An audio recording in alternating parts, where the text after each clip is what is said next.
നമസ്കാരം. എല്ലാ പ്രിയപ്പെട്ട പ്രേക്ഷകർക്കും മെഡി ടോക്കിലേക്ക് സ്വാഗതം. വളരെയധികം പ്രത്യേകതകളുള്ള ഒരു ചികിത്സാ രീതിയെക്കുറിച്ചാണ് ഇന്നത്തെ മെഡി ടോക്കിൽ നമ്മൾ ചർച്ച ചെയ്യാൻ പോകുന്നത്. രോഗങ്ങളും റേക്കി ചികിത്സയും. ഇന്നത്തെ നമ്മുടെ അതിഥി പ്രശസ്ത റേക്കി മാസ്റ്ററായ ശ്രീ സുനിൽ ചന്ദ്രനാണ്.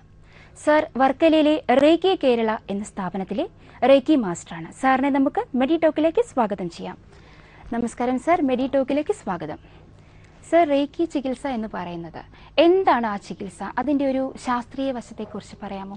ശാസ്ത്രീയ വശം ഏറ്റവും സിമ്പിളായിട്ട് പറഞ്ഞാൽ, ഇരുട്ടുള്ളിടത്തേക്ക് പ്രകാശം വരുമ്പോൾ ഇരുട്ടിൻ്റെ സ്ഥാനം പോയേ പറ്റൂ. ഒരാളിന് അസുഖമുണ്ടാകുക എന്ന് പറഞ്ഞാൽ ഇരുട്ട്, അല്ലെങ്കിൽ അവിടെ ഒരു നെഗറ്റീവ് ഫോഴ്സ് ഉണ്ട്. ആ ഫോഴ്സിലേക്ക് പോസിറ്റീവ് എനർജി വന്നാൽ, അതായത് ഇത് ചികിത്സകൻ്റെ പോസിറ്റീവ് എനർജി അവിടെ വർക്ക് ചെയ്യുമ്പോൾ അവിടുത്തെ നെഗറ്റീവ് എനർജിക്ക് അതിൻ്റെ അസ്തിത്വത്തോടെ ഇല്ലാതാകുന്നു. അതവിടെ നിന്ന് പോയേ പറ്റൂ. ഇതാണ് അതിൻ്റെ ശാസ്ത്രീയ വശം, ഏറ്റവും സിമ്പിളായിട്ട് പറഞ്ഞാൽ. പിന്നെ ഇതിൻ്റെ പേര് മലയാളികളെ സംബന്ധിച്ചിടത്തോളം ഇന്ന് കുറേ പേർക്കൊക്കെ അറിയാം. എങ്കിലും ഇത് റേക്കി എന്നൊക്കെ പറയുമ്പോൾ അതങ്ങാണ്ട് അത് മലയാളമല്ല എന്നും ഇംഗ്ലീഷ് പോലും അല്ല എന്നൊക്കെ തോന്നുന്ന ആൾക്കാരൊക്കെ ഉണ്ട്. പക്ഷെ സത്യമാണ്. ഇത് വേർഡിൻ്റെ ഒറിജിൻ ജപ്പാനിൽ നിന്നാണ്. കാരണം നമ്മുടെ എല്ലാം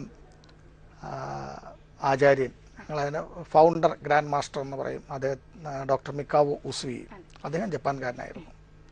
അദ്ദേഹമാണ് ഇതിൽ നിന്ന് നമ്മളെയൊക്കെ പോലുള്ള സാധാരണക്കാർക്ക് ഉപയോഗിക്കാവുന്ന നിലയിൽ ഈ പ്രപഞ്ച ജീവശക്തി ചികിത്സയെ എല്ലാം ജനകീയമാക്കി എന്ന് പറയാം.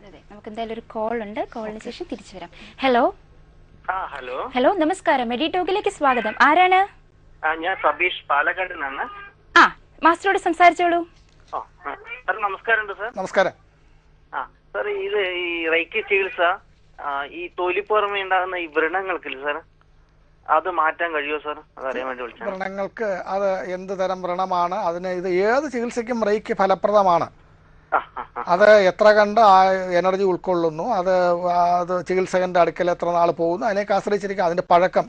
ഇതിപ്പോ 1-2 ദിവസം കൊണ്ടുണ്ടായതൊന്നും അല്ല. ഇത് അനേക വർഷങ്ങളായിട്ട് രൂപപ്പെട്ട് വന്ന ഒരു അസുഖത്തിന്റെ അസുഖം നമുക്ക് പുറമേ കാണാൻ കഴിയുന്നത് ഇന്ന് ഈ വ്രണങ്ങളുടെ രൂപത്തിലാണെന്നുള്ളതേ ഉള്ളൂ.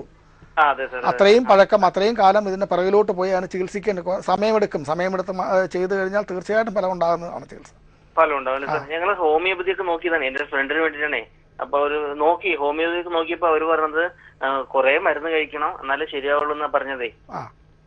അപ്പൊ ഞാനിപ്പോ സാറിനത് വിളിച്ച് സാറിന്റെ ചികിത്സ എങ്ങനെയാണ് ചെയ്യേണ്ടതെന്ന് പറഞ്ഞാൽ വളരെ സൗകര്യം. അത് റേക്കി, അത് ഒരു റേക്കി സെന്ററിൽ പോയി തന്നെ അത് ചെയ്യണം. റേക്കി ഇതൊരു മരുന്നൊന്നും ഇല്ലാത്ത ചികിത്സയാണ്. ഇതിനൊരു മരുന്നും റേക്കി സെന്ററിൽ നിന്ന് കിട്ടില്ല. ഇല്ലല്ല, കയ്യിൽ നിന്ന് അത് വേണമെന്നുണ്ടെങ്കിൽ വീട്ടിലുള്ള ആർക്കെങ്കിലും ഇത് പഠിക്കാവുന്നതേ ഉള്ളൂ. താങ്കൾക്കോ അല്ല ഈ അസുഖമുള്ള ആൾക്കോ, അല്ലാന്നുണ്ടെങ്കിൽ രോഗിയുടെ ബന്ധുവിനോ ഇത് പഠിച്ചിട്ട് ഇത് ചികിത്സിക്കാവുന്നതേ ഉള്ളൂ. അത്ര ലളിതവുമാണ് ഈ ചികിത്സാ രീതി. സാർ, നമുക്ക് സാറിന്റെ നമ്പർ താഴെ ഇങ്ങനെ സ്ക്രോൾ ചെയ്ത് കാണിക്കുന്നുണ്ട്. സാർ അതിൽ നോക്കി സാറിനോട് നേരിട്ട് സംസാരിക്കാം. Okay sir. Okay sir, thanks for calling. അതായിരിക്കും നല്ലത്. ഒത്തിരി സംശയങ്ങളുണ്ടെന്ന് തോന്നുന്നു. അപ്പൊ സാർ, നമുക്ക് ഈ ചികിത്സയെ കുറിച്ച് പറഞ്ഞു. അപ്പോൾ ശരിക്കും എപ്പോ മുതലാണ് നമ്മുടെ ഇന്ത്യയിലേക്ക് ഇതിനെ അങ്ങോട്ട് നമുക്ക് വ്യാപകമായി ഇതിന്റെ എല്ലാം ആസ്ഥാനം, അല്ലെങ്കിൽ ഇത്തരം ചികിത്സകളുടെ എല്ലാ സ്ഥാനമൊന്നും, ഇതിന്റെ എല്ലാ ഉത്ഭവം നമ്മുടെ ഭാരതം തന്നെയാണ്. ഇന്നത്തെ രീതിയിൽ ഇങ്ങനെയൊന്നുമുള്ള ചാനലുകളോ ഒന്നും ഇല്ലായിരുന്ന ഒരു കാലഘട്ടത്തിൽ ഒരു കൾട്ട് ഉണ്ടാവും, ഒരു ഗ്രൂപ്പ് ഓഫ് ഒരു മാസ്റ്ററുടെ കീഴിൽ, അല്ലെങ്കിൽ അന്നത്തെ രീതിയിലാണ് മാസ്റ്റർ എന്നൊക്കെ പറഞ്ഞത്, ഗുരുവിൻ്റെ കീഴിൽ അദ്ദേഹത്തിൻ്റെ കുറേ ശിഷ്യന്മാരുണ്ടായിരിക്കും. അവരുടെ ഇടയിൽ ഈ ചികിത്സ വളരെ ഫലപ്രദമായിരുന്നു. അദ്ദേഹത്തിന് ഈ ഗുരുക്കന്മാരുമായിട്ട് ടെലിപ്പതിക്കലായിട്ട് തന്നെ അദ്ദേഹത്തിന് കമ്മ്യൂണിക്കേറ്റ് ചെയ്യാൻ പറ്റുമായിരുന്നു. ഒരു ശിഷ്യൻ്റെ ചിന്തകളെ പോലും റീഡ് ചെയ്യാനായിട്ട് ഗുരുവിന് സാധിക്കുമായിരുന്നു. അപ്പോൾ ആ കാലഘട്ടത്തിലൊക്കെ അദ്ദേഹത്തിന് ആ ശിഷ്യനുണ്ടായിരിക്കുന്ന എന്തെങ്കിലും പോരായ്മ ഉണ്ടെങ്കിൽ അദ്ദേഹത്തിന് ഡിസ്റ്റൻ്റായിട്ട് ഈ ഇതിനെ കറക്റ്റ് ചെയ്ത് കൊടുക്കാനായിട്ടൊക്കെ അന്നത്തെ കാലത്ത് സാധിച്ചിരുന്നു. അതിനൊക്കെ ഒരുപാട് നമ്മുടെ പുരാണങ്ങളിലേക്കൊക്കെ നോക്കിക്കഴിഞ്ഞാൽ ഇതിനൊക്കെ സാധൂകരിക്കുന്നതായിട്ടുള്ള ഒരുപാട് തെളിവുകൾ നമുക്ക് കിട്ടാവുന്നേ ഉള്ളൂ. നമുക്ക് അത് ഈ റേക്കിയൊക്കെ മനസ്സിലാക്കിയിട്ട് നമ്മൾ അത്തരം ഗ്രന്ഥങ്ങൾ വായിക്കും വേണം. അതിന്റെ നമുക്കൊരു കോൾ വെയിറ്റ് ചെയ്യാണ് സർ. ഹലോ നമസ്കാരം. മെഡി ടോക്കിൽ സാർ, മാസ്റ്ററോട് സംസാരിച്ചോളൂ. എന്റെ കാലിന്റെ പാദത്തിന് ഭയങ്കര വേദന. അതായത് ഈ അടുത്തിടെ ഉണ്ട്, ഒരു 2 മാസം കൊണ്ടായി തുടങ്ങിയത്. അപ്പൊ ഞാന് ഈ മറ്റേ ഈ ചോണൊക്കെ എടുക്കുന്നൊരു പണിയൊക്കെ ഉണ്ട്. അപ്പൊ അതുകൊണ്ട് ഭയങ്കര പാടാത്. പെട്ടെന്ന് 2 ദിവസം കൂടി ഇരിക്കുമ്പോൾ ഇതുപോലെ പിന്നെ ചൂടുവെള്ളത്തിൽ വെച്ച് ഒന്ന് റെസ്റ്റ് ചെയ്തിട്ട് പിന്നെ ചെയ്യാൻ പറ്റത്തുള്ളൂ. അതെന്താ കാരണം എന്ന് ചോദിക്കാൻ. ഇത് കാലിന് ഉണ്ടായിരിക്കുന്ന വേദനയുടെ കാരണം ചിലപ്പോൾ നമുക്ക് 7 ചക്രകൾ, നമുക്ക് ശരീരത്തിൽ 7 ചക്രങ്ങൾ ഉണ്ടാക്കി അറിയാവോ? 7 ചക്രകളുണ്ട്. ഈ 7 ചക്രകളിൽ എവിടെയെങ്കിലും അതിന്റെ കാരണം കണ്ടെത്താൻ പറ്റും. അവിടുത്തെ അതുകൊണ്ട് ഈ കാലിൽ മാത്രമൊന്നുമല്ല, റേക്കി സെന്ററിൽ ചെന്ന് കഴിഞ്ഞാൽ കാലിൽ അസുഖം ആയിരുന്നാലും അത് ഈ 7 ചക്രകളിലും തല മുതൽ വയറിന്റെ അടിഭാഗം വരെയുള്ള ഈ 7 ചക്രകളിലേക്ക് എനർജി തരണം. അതിന്റെ ആ കാരണത്തിൽ രോഗത്തിന്റെ കാരണത്തെ ആണ് റേക്കി ചികിത്സിക്കുന്നത്, അതിന്റെ സിംറ്റത്തിലല്ല. മാത്രം എന്താ ഈ കൈയുടെ കൂട്ടങ്ങ് സോഫ്റ്റ് ആവും നമ്മുടെ കാലിന്റെ വെള്ളം. ഇതെല്ലാം പരസ്പരം ഇത് ലിങ്ക് ചെയ്തുള്ളതാണ്. അതുകൊണ്ട് ഈ ചക്രകളിലേക്ക് ആവശ്യത്തിനുള്ള എനർജി കിട്ടിക്കഴിഞ്ഞാൽ ഈ അസുഖം മാറും. അതിന് ഏതെങ്കിലും ഒരു റേക്കി സെന്ററിൽ പോവുക, അല്ലാന്നുണ്ടെങ്കിൽ ഇതിന് ശേഷം ഈ പ്രോഗ്രാമിന് ശേഷം എൻ്റെ നമ്പർ സ്ക്രോൾ ചെയ്ത് കാണിക്കും, കോൺടാക്ട് ചെയ്യുക. Okay sir, thanks for calling.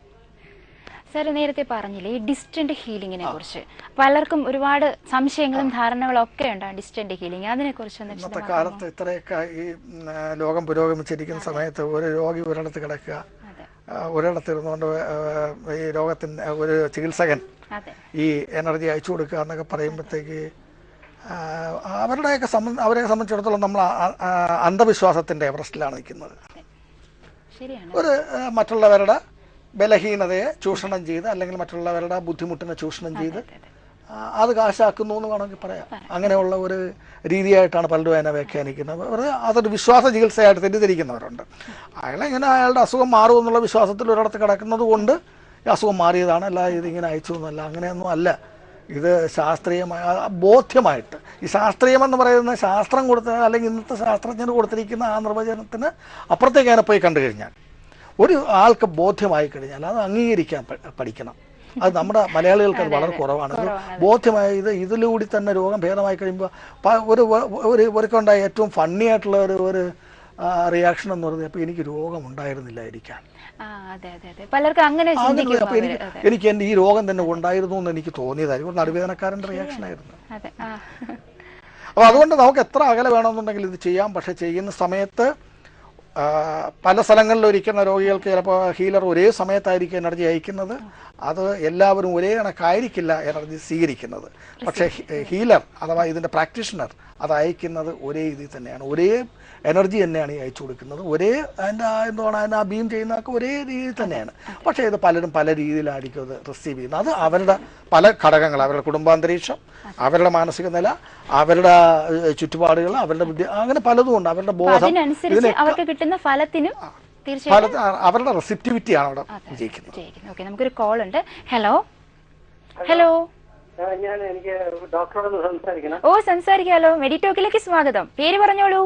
എന്റെ പേര് വിജയൻ ഫ്രം എറണാകുളം. മാസ്റ്ററോട് സംസാരിച്ചോളൂ. എന്നാൽ ഞാൻ എന്റെ സെക്കൻഡ് ഡിഗ്രി ഇനീഷ്യേഷൻ കഴിഞ്ഞു. Very good. പക്ഷെ അത് കഴിഞ്ഞിട്ടും എന്റെ ചില ഫോർ എക്സാമ്പിൾ കൊളസ്ട്രോള്, അതിനൊന്നും ഞാൻ ഉദ്ദേശിക്കുന്ന രീതിയിലുള്ള ഫലം കാണുന്നില്ല. എന്താണെന്നറിയില്ല. ഡെയിലി ഇതിന്റെ സെൽഫ് ഹീലിംഗ് ചെയ്യുന്നുണ്ടോ? എല്ലാ ദിവസവും ഹോൾ ബോഡി ട്രീറ്റ്മെന്റ് പാർട്ട് ഇടയ്ക്കിടയ്ക്കായിട്ട് ചെയ്യും, കംപ്ലീറ്റ് ആയിട്ടില്ല. കേട്ടില്ല, എന്താ പറഞ്ഞ? കുറച്ച് ഒരു ഭാഗം കുറച്ച് ചെയ്യും, പിന്നെ കുറച്ച് കഴിഞ്ഞിട്ട് ഒരു ഭാഗം ചെയ്യും, അങ്ങനെ ചെയ്യും. അത് ദിവസവും ഇത് ഒരു കൃത്യസമയത്ത് ഇത് ചെയ്യാമെന്നുണ്ടെങ്കിൽ ഇതിനെ നിയന്ത്രിക്കാവുന്നതേ ഉള്ളൂ. അല്ലെ, കൊളസ്ട്രോളിന്റെ എവിടെയാണ് ഭാഗം, ഏത് ഭാഗത്താണ്? ഹാർട്ട് ചക്രയുടെ അവിടെയാണ് അത് വരേണ്ടത്. ഹാർട്ട് ചക്രയ്ക്കും സോളാർ പ്ലക്സസ് ചക്രയ്ക്കുമാണ് കൂടുതൽ എനർജി കൊടുക്കേണ്ടത്. ലിവർ ഇല്ലേ? എന്താ? ലിവർ. അതുകൊണ്ടാണ് പറഞ്ഞത് സോളാർ പ്ലക്സസ് ചക്രയ്ക്കും ഹാർട്ട് ചക്രയ്ക്കും എനർജി കൊടുത്താൽ മതി.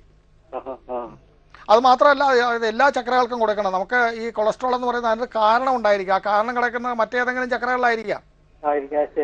രോഗത്തിന്റെ ലക്ഷണത്തെ അല്ല റേക്കി ചികിത്സിക്കുന്നത്, കാരണത്തെയാണ്. ഓക്കെ സാർ, വിളിച്ചതിന് നന്ദി. ഇനി നമുക്കൊരു ഇടവേളയാണ്, എ ഷോർട്ട് ബ്രേക്ക്.